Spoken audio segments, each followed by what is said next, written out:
राधा वल्लभ श्री हरिवंश। आज हमारे श्रीमद् भागवत का 55वां पाठ है, जिसमें कि कर्दम जी की तपस्या और भगवान का वरदान। विदुर जी ने पूछा, भगवान स्वयंभू मनु का वंश बड़ा आदरणीय माना गया है। उसमें मैथुन धर्म के द्वारा प्रजा की वृद्धि हुई है। अब आप मुझे उसी की कथा सुनाइए। ब्राह्मण, आपने कहा था कि स्वयंभू मनु के पुत्र प्रियव्रत और उत्तानपाद ने सातों द्वीप पृथ्वी का धर्मपूर्वक पालन किया था तथा उनकी पुत्री, जो देवहूति नाम से विख्यात थी, कर्दम प्रजापति को ब्याही गई थी। देवहूति योग के लक्षण यमादि से संपन्न थी। उसमें महायोगी कर्दम जी ने कितनी संतानें उत्पन्न की, वह सब प्रसंग आप मुझे सुनाइए। मुझे उसके सुनने की बड़ी इच्छा है। इसी प्रकार भगवान रुचि और ब्रह्मा जी के पुत्र दक्ष प्रजापति ने भी मनु जी की कन्याओं का परिग्रहण करके उससे किस प्रकार क्या क्या संतान उत्पन्न की, और यह सब चरित्र मुझे भी सुनाइए। मैत्रेय जी ने कहा, विदुर जी, जब आप ब्रह्मा जी ने भगवान कर्दम जी को आज्ञा दी कि तुम संतान की उत्पत्ति करो, तो उन्होंने 10,000 वर्षों तक सरस्वती नदी के तीर पर तपस्या की।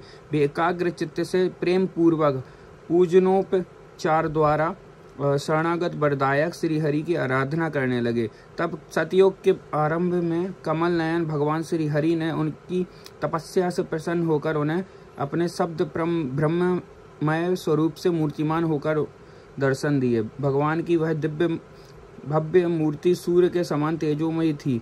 वे गले में श्वेत कमल और कुमुद के फूलों की माला धारण किए हुए थे। मुख कमल नीली और चिकनी अलकावली से सुशोभित था। वे निर्मल वस्त्र धारण किए हुए थे। सिर पर झलमलाता हुआ स्वर्णमय मुकुट, कानों में जगमगाते हुए कुंडल और कर कमलों के शंख चक्र गदा आदि आयुध विराजमान थे। उनके एक हाथ में क्रीड़ा के लिए श्वेत कमल सुशोभित था। प्रभु की मधुर मुस्कान भरी चितवन चित्त को चुराए लेती थी। उनके चरण कमल गरुड़ जी के कंधों पर विराजमान थे तथा वक्ष स्थल में श्री लक्ष्मी जी और कंठ में कौस्तुभ मणि सुशोभित थी। प्रभु के इस आकाश स्थित मनोहर मूर्ति का दर्शन करके कर्दम जी को बड़ा हर्ष हुआ, मानो उनकी सभी कामनाएं पूर्ण हो गई। उन्होंने सानंद हृदय से पृथ्वी पर सिर देकर भगवान को साष्टांग प्रणाम किया और फिर प्रेम प्रवण चित्त से हाथ जोड़कर सुमधुर वाणी में उनकी स्तुति करने लगे। कर्दम जी ने कहा, स्तुति करने योग्य परमेश्वर, आप संपूर्ण सत्वगुण के आधार हैं। योगी जन उत्तरोत्तर शुभ योनियों में जन्म लेकर अंत में योगस्थ होकर आपके दर्शनों की इच्छा करते हैं। आज आपका वही दर्शन पाकर हमें नेत्रों का फल मिल गया है। आपके चरण कमल भवसागर से पार जाने के लिए जहाज हैं, जिनकी बुद्धि आपकी माया से मारी गई है। वे ही उन तुच्छ क्षणिक विषय सुखों के लिए जो नरक में भी मिल सकते हैं, उन चरणों का आश्रय लेते हैं। किंतु स्वामिन, आप तो उन्हें वे विषय भोग भी दे देते हैं।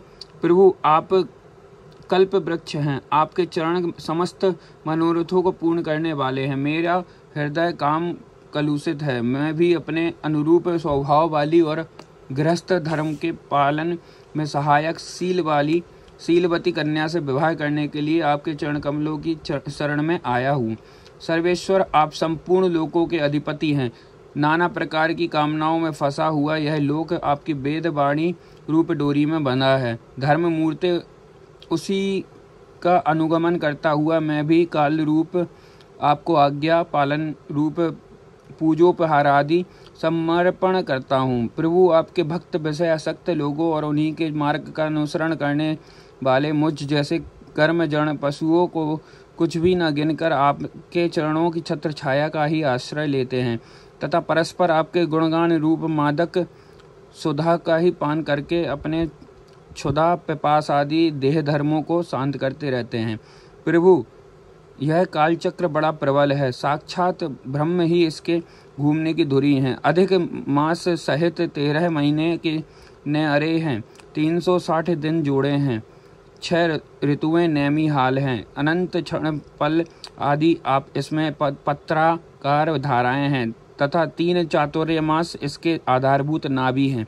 यह अत्यंत वेगवान संवत्सर रूप कालचक्र चराचर जगत को आयु का छेदन करता हुआ घूमता रहता है, किंतु आपके भक्तों की आयु का ह्रास नहीं कर सकता।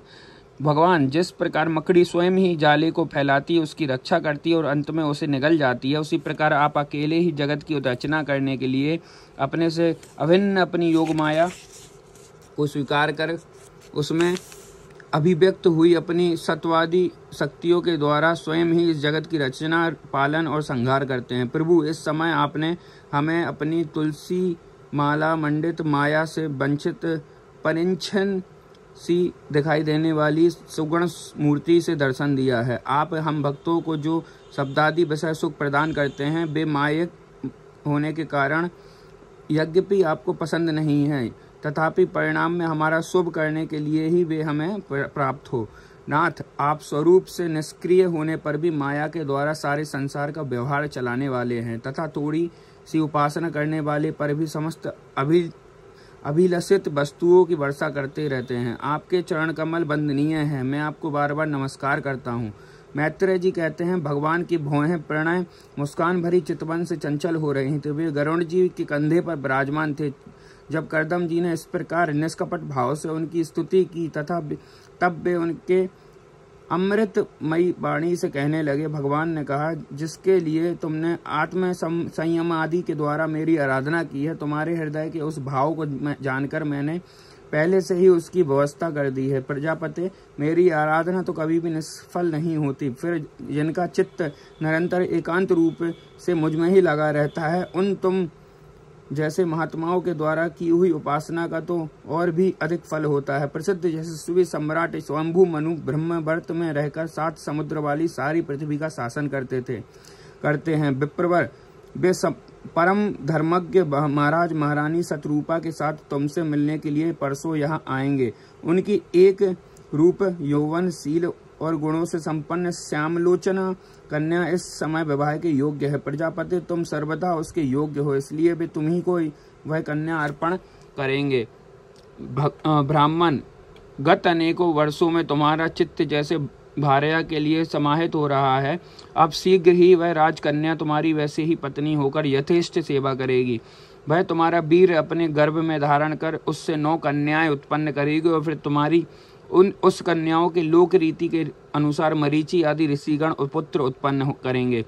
तुम भी मेरी आज्ञा का अच्छी तरह पालन करने से शुद्ध चित्त हो, फिर अपने सब कर्मों का फल मुझे अर्पण कर मुझको ही प्राप्त होगे। जीवों पर दया करते हुए तुम आत्मज्ञान प्राप्त करोगे और फिर सबको अभय दान दे अपने सहित संपूर्ण जगत को मुझ में और मुझको अपने में स्थित देखोगे। महामुने, मैं भी अपने अंश कला रूप से तुम्हारे वीर द्वारा तुम्हारी पत्नी देवहूति के गर्भ में अवतीर्ण होकर सांख्य शास्त्र की रचना करूंगा। मैत्रेय जी कहते हैं, विदुर जी कर्दम ऋषि से इस प्रकार संभाषण करके इंद्रियों के अंतर्मुख होने के प्रकट होने वाले श्रीहरि सरस्वती नदी से घिरे हुए बिंदुसर तीर्थ से, जहाँ कर्दम ऋषि तप कर रहे थे, अपने लोक को चले गए। वहाँ के सिद्ध मार्ग बैकुंठ मार्ग की सभी सिद्धेश्वर प्रशंसा करते हैं। वे कर्दम जी के देखते देखते अपने लोक को सुधार गए। उस समय गरुड़ जी के पक्षों से जो शाम की आधारभूता ऋचाएं निकल रही थी, उन्हें वे सुनते जाते थे। विदुर जी श्री हरि के चले जाने पर भगवान कर्दम उनके बताए हुए समय की प्रतीक्षा करते हुए बिंदु सरोवर पर ही ठहरे रहे। वीरवर, इधर मनु जी भी महारानी शतरूपा के साथ स्वर्ण जटित रथ पर सवार होकर तथा उस पर अपनी कन्या को भी बिठाकर पृथ्वी पर विचरते हुए जो दिन भगवान ने बताया था, उसी दिन शांति परायण महर्षि कर्दम जी के उस आश्रम पर पहुँचे। सरस्वती के जल से भरा हुआ यह बिंदु सरोवर वह स्थान है जहाँ अपने शरणागत भक्त कर्दम जी के प्रति उत्पन्न हुई अत्यंत करुणा से वशीभूत हुई भगवान के नेत्रों से आंसुओं की धारा बूंदें गिरी थी। यह तीर्थ बड़ा पवित्र है। इसका जल कल्याणमय और अमृत के समान मधुर है तथा महर्षिगण सदा इसका सेवन करते हैं। उस समय बिंदु सरोवर पवित्र वृक्ष लताओं से घिरा हुआ था, जिनमें तरह तरह की बोली बोलने वाले पवित्र मृग और पक्षी रहते थे। वह स्थान सभी ऋतुओं के फल और फूलों से संपन्न था और सुंदर वन श्रेणी में भी उसकी शोभा बढ़ाती थी। वहां झुंड के झुंड मतवाले पक्षी चहक रहे थे, मतवाले भौरे मंडरा रहे थे। उन्मत्त मयूर अपने पिच्छ फैला फैलाकर नट की भांति नृत्य कर रहे थे तथा मतवाले कोकिल कहू कहू करके मानो एक दूसरे को बुला रहे थे। वह आश्रम कदम्ब, चंपक, अशोक, करंज, बकुल, असन, कुंद, मंदार, कुटज और नए नए आम के वृक्षों से अलंकृत था।